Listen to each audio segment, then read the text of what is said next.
దేవునికి స్తోత్రం. Hallelujah. Praise the lord. ప్రభు పరిశుద్ధ నామమునకు మహిమ కలుగును గాక.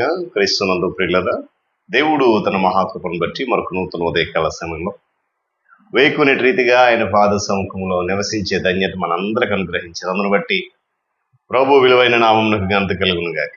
క్రీస్తునందు ప్రియులు, దైవజనులు, స్నేహితులు, విశ్వాసులు, సహోదరి సహోదరులు, ఈ కార్యక్రమాన్ని వీక్షిస్తున్న ఆత్మీయ జనాంగమంతటికి కూడా ప్రియ ప్రభువును మన రక్షకుడైన యేసుక్రీస్తు వారి ప్రశస్తమైన నామంలో ఉదయకాలపు శుభములు మరియు నిండు వందనాలు తెలియజేస్తున్నాను. మీరందరూ బాగున్నారు కదండి? చాలా సంతోషం. రండి, ఈ దినం కూడా మిమ్మల్ని ప్రేమతో ఆహ్వానిస్తూ ఉన్నాను. అనుదిన అభివృద్ధి ఉదయకాలపు ధ్యానాలు అనేటువంటి ఆధ్యాత్మిక కార్యక్రమానికి ప్రేమతో ఆహ్వానిస్తున్నాను. మనమంతా కలిసి ప్రభువుని స్తుతి చేద్దాం, వాక్యాన్ని ధ్యానం చేద్దాం, దేవుని యొక్క దీవెనలు పొందుకుందాం. బైబిల్స్ దగ్గరలోనే కదా, తెరిచి చూడండి. లేని పక్షాన చదివిన మాట జాగ్రత్తగా వినండి, గ్రహించండి. నేటి దిన ధ్యాన వాక్యంగా మొదటి దశలోని రాసిన పత్రిక 5వ అధ్యాయము 19వ వచనంలో ఒకే ఒక మాట ఉంటుంది. అందరికి బాగా తెలిసిన మాట చదువుతూ ఉన్నాను. ఆత్మను ఆర్పకుడి. దేవుడి మాటను మన కొరకు దీవించడం కాక. ప్రార్థన చేద్దామా? ప్రేమ కలిగిందండి, మీకు వందనాలు.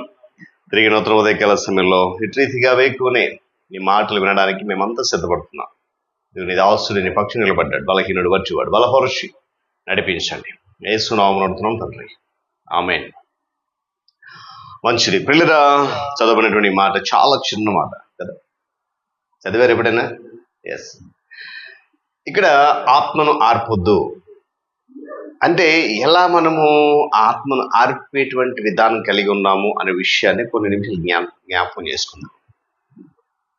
దేవుని స్వరము మెల్లనైనటువంటి స్వరము, మృదువైనటువంటి స్వరం, అది మనందరికీ కూడా తెలిసిందే.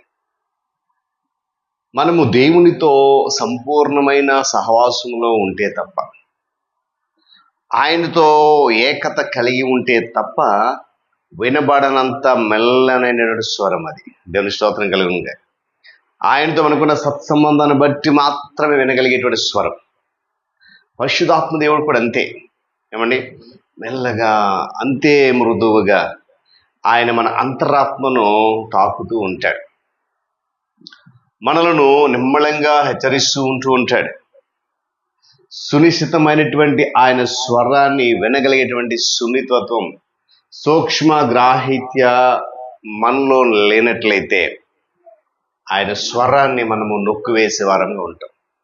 తద్వారా దాని ఫలితం ఏంటంటే మన ఆధ్యాత్మిక జీవితం అనేది కుంటుపడిపోతూ ఉంటుంది. సంయమనం పాటించాలని ఆయన నీకు గుర్తు చేసేటప్పుడు, ఏమండి, మన భావోద్వేగాలని అదుపు చేసుకోవాలని చెప్పి ఆయన మనను హెచ్చరించేటప్పుడు, దేవుడు నీతో నాతో మిక్కిలి నిమ్మళంగా మాట్లాడే స్వరంతో మాట్లాడతాడు. ఎంత మెల్లని స్వరం అంటే అది నీకు నాకు మాత్రమే వినపడుతుంది, మరి ఎవ్వరికి కూడా వినపడదు. దేవుని స్తోత్రం కలిగి. అలాంటి పరిశుద్ధాత్మ స్వరాన్ని వినలేనప్పుడు, పరిశుద్ధాత్మ స్వరానికి నువ్వు స్పందించినప్పుడు ఆత్మను ఆర్పేసిన వారం అవుతాం. చాలా కాలం క్రిందట నేను రక్షణ పొందాను అని మనం చెబుతూ మన యొక్క వ్యక్తిగత సాక్ష్యాన్ని ఇతరులతో పంచుకుంటున్నామేమో. రక్షణ గత కాలానికి మాత్రమే సంబంధించింది కాదండి. మనం ఎప్పుడో రక్షణ పొందినప్పటికీ ఆ రక్షణ ప్రస్తుత కాలంలో మనకు దేవునితో ఉన్నటువంటి ఆ సహవాసానికి, అనన్యతకు ముడిపడి ఉందనే విషయాన్ని గమనించాలి. లూకా సువార్త 9:62, మొదటి యోహాను పత్రిక 1:6-7 చూడండి. మీ తర్వాత మన మనోదృష్టిని గతం మీద నుంచి వర్తమానం మీదకి మళ్ళించాలి. గత క్షణాలన్నిటిని కూడా మాటి మాటికి జ్ఞాపకం చేసుకోవడం మూలంగా మన మనోప్రవృత్తి మారిపోయే అవకాశం ఉంటుందేమో. వర్తమానాన్ని విడిచిపెట్టి మనము మన గతకాలపు జ్ఞాపకాల్లో కాలం గడిపేస్తున్నామేమో. ప్రస్తుతం వెలుగులో నడుస్తున్నటువంటి మనము నాగలి మీద చేయి వేసి వెనక్కి చూడకూడదు. చూస్తే గురి తప్పే ప్రమాదం ఉంది. ఇందుకు నీ సాక్ష్యమే, నా సాక్ష్యమే నిదర్శనం.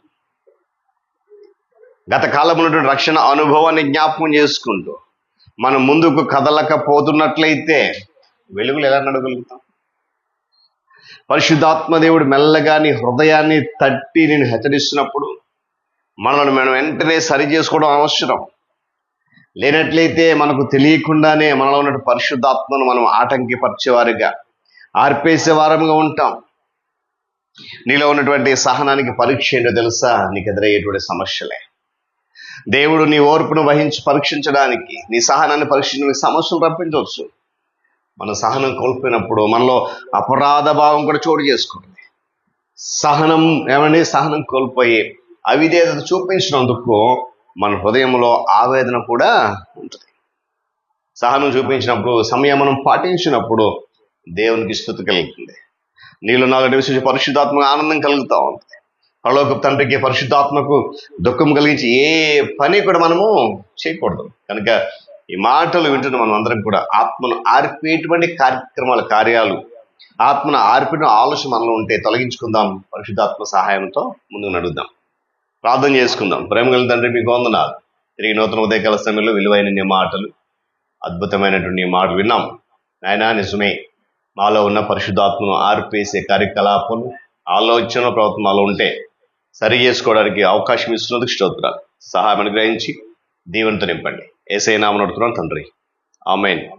త్రియేక దేవుని దీవెన, ఆయన సన్నిధి కాపుదల సదాకాలము మనందరికి తోడేడి నడిపించును గాక. ఆమేన్.